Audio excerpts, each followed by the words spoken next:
हमारी ये छोटी सी शॉर्ट फिल्म देश के लिए लड़ने वाले हर बहादुर सैनिक को समर्पित है।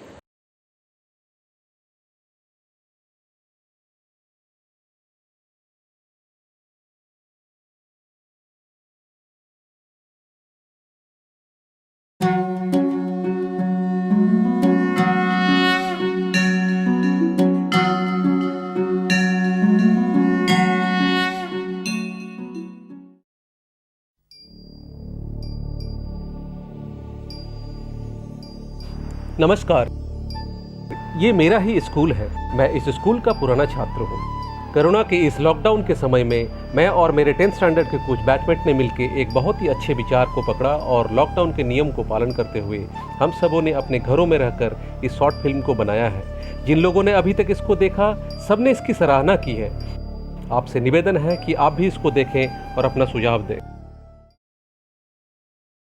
भारतवासियों 1 मिनट अटेंशन प्लीज। मैं अभी जो बताने जा रही हूँ ये कोरोना से बचने के लिए हमें क्या करना चाहिए वह नहीं है, बल्कि कोरोना के समय में कौन कौन सी कंपनियों ने कितना सहायता की है। एक बार इस वीडियो को आखिरी तक देखें और खुद निर्णय लें कि हमें तेरे बीच में क्या है बातें, लंबी बातें हैं, छोटी सी रातें। कई विदेशी कंपनियों ने 1 रुपया तक भी नहीं दिया। इसलिए हमें स्वदेशी वस्तुएं खरीदेंगे, अपने देश को बचाएंगे। ये आज के लिए एक चेतावनी है। फिर मिलेंगे देखते हुए आपका V5 न्यूज।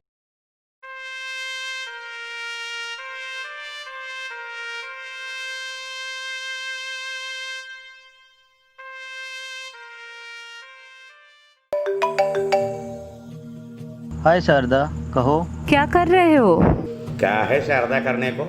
ये लॉकडाउन जब हटेगी तब बार में बैठकर बीर उठाने को सोच रहा हूँ शारदा।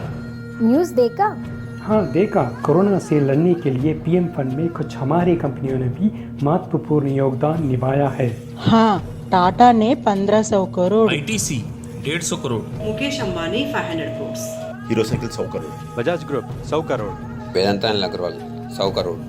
ओके, स्वदेशी कंपनियों ने एक क्षण भी नहीं सोचा और हमारे कष्टों को समझकर मदद के लिए आगे आए। लेकिन विदेशी कंपनियों ने हमारे देश के साथ व्यापार करते हुए करोड़ों कमाए और ये हिसाब कर रहे हैं इन्हें कितना देना चाहिए और कब देना चाहिए। आप बताइए, इस तरह की विदेशी कंपनियों को हम क्यों प्रोत्साहित करें? कुछ नहीं कर सकते हैं। ये कंपनी अब हमारी निजी जीवन का हिस्सा बन गया है। हो सकता है, लेकिन जब मृत्यु आती है तो अपने आँखों और पैरों के बारे में नहीं सोचते हुए मनुष्य जब भगवान के दिए अंगों को छोड़ने के लिए तैयार है, तो ऐसे में इन विदेशी कंपनियों को छोड़ना इतना मुश्किल है क्या? कष्ट होता है तो होने दो, लेकिन इसे बहुत फायदा है ना शारदा। अभी तुमने कहा कि विदेशी वस्तुओं को छोड़कर स्वदेशी अपनाने से कोई भी देश आर्थिक रूप से बहुत ही फास्ट डेवलप होगा। इसका बेस्ट एग्जाम्पल भी जापान है।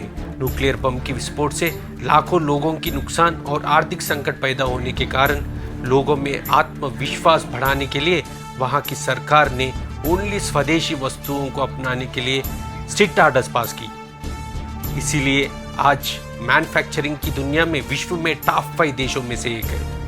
हमारे देश को भी इस तरह से कुछ करना बेटर होगा शारदा। इन विदेशी वस्तुओं का झंझट ही दूर होगा। लेकिन हमारे देश में ये मुमकिन नहीं है ना? क्यों नहीं? क्योंकि भूमंडलीकरण से पूरी दुनिया एक ग्लोबल विलेज बन गई है और तो और हम प्रजातांत्रिक देश में हैं। तो तुम ये कहना चाहती हो, अगर हम प्रजातांत्रिक देश है तो विदेशी वस्तु ही खरीदते रहेंगे क्या? ये नहीं है मेरा उद्देश्य। फिर हमारे देश में विदेशी वस्तुओं का बहिष्कार इतना सरल नहीं है। हम लोगों में ही बदलाव आना चाहिए। मुझे एक बात बताइए, जब हम कोई वस्तु खरीदते हैं वो स्वदेशी है या विदेशी, हमें क्यों देखना चाहिए? अगर आपने जो वस्तु खरीदी है वह स्वदेशी है तो उसे खरीदने से स्वदेशी कंपनियों का लाभ होगा। आपकी तरह सोचकर सब लोगों ने स्वदेशी वस्तु ही खरीदे तो उसे सिर्फ स्वदेशी कंपनियों का लाभ होगा। स्वदेशी कंपनियों का लाभ होगा तो हमारा देश को भी लाभ होगा। देश को लाभ होगा तो देश का जीडीपी बहुत बढ़ेगा। जीडीपी मतलब? जीडीपी का मतलब है ग्रॉस डोमेस्टिक प्रोडक्ट। इसको हिंदी में सकल घरेलू उत्पाद कहते हैं। व्यापारिक वर्ग में यह ज़्यादा सुनने को मिलता है। मतलब किसी भी देश की सीमा में एक निर्धारित समय के भीतर तैयार सभी वस्तुओं और सेवाओं के कुल बाजार मूल्य को जीडीपी कहते हैं। जीडीपी के बढ़ने से देश की अर्थव्यवस्था की सेहत का पता चलता है। इसलिए अगर हम अपने देश की जीडीपी बढ़ाना चाहते हैं तो हमें स्वदेशी वस्तुओं का ही उपयोग करना चाहिए। वैसा नहीं करके हम उस विदेशी वस्तुओं को खरीदेंगे तो उससे उस देश का जीडीपी बढ़ेगा। इसका मतलब हम अपने पैसों से उस देश का विकास कर रहे हैं। तो फिर इसको जारी रखें या फिर यही रोक दें? रोक देते हैं, लेकिन मेरे मन में एक संदेह है। अगर मुझे कोई वस्तु चाहिए और कोई भी स्वदेशी कंपनी वो तैयार नहीं कर रही है, सिर्फ विदेशी कंपनी ही तैयार कर रही है, तो मैं उस वस्तु को खरीदूं या नहीं?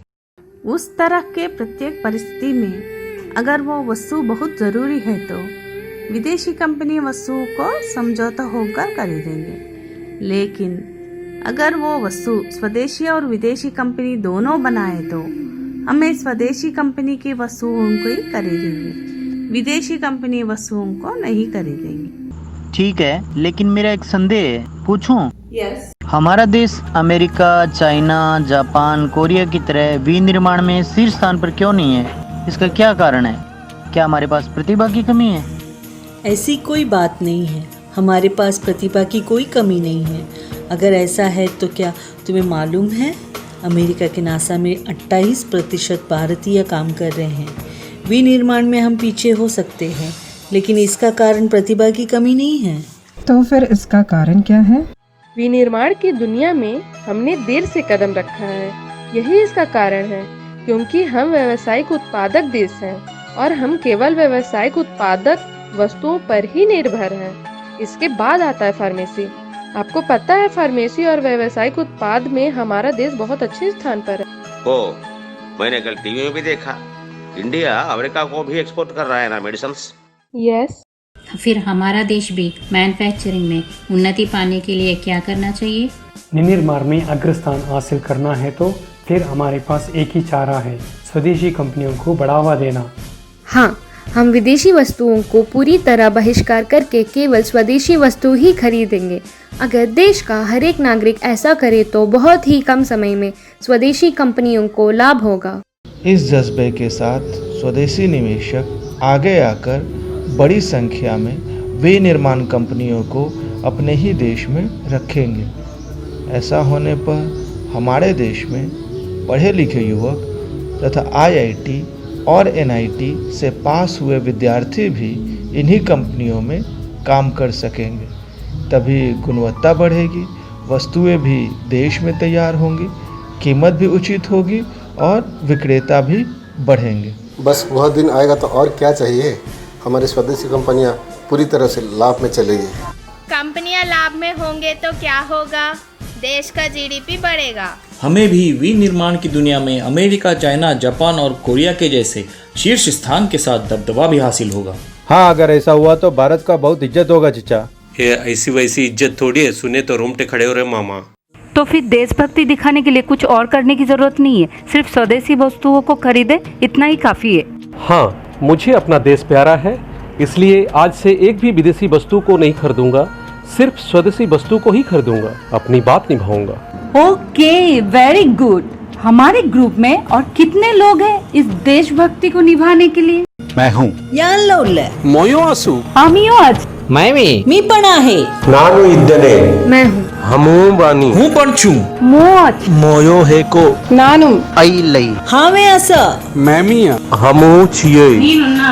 मैं हूँ। आज से सिर्फ स्वदेशी वस्तुओं का ही इस्तेमाल करेंगे।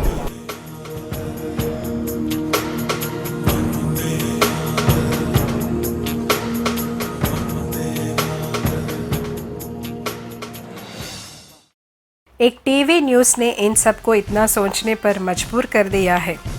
यह केवल एक कल्पना नहीं है, ये सब बचपन से ही श्री सरस्वती शिशु विद्या मंदिर में पढ़े हुए छात्र हैं। इन्होंने पढ़ाई के साथ अपनी संस्कृति और देशभक्ति को भी अपनाया है। ये इनके लिए एक आम बात है। हमारे प्रधानमंत्री जी बार बार मेड इन इंडिया के बारे में बोल रहे हैं।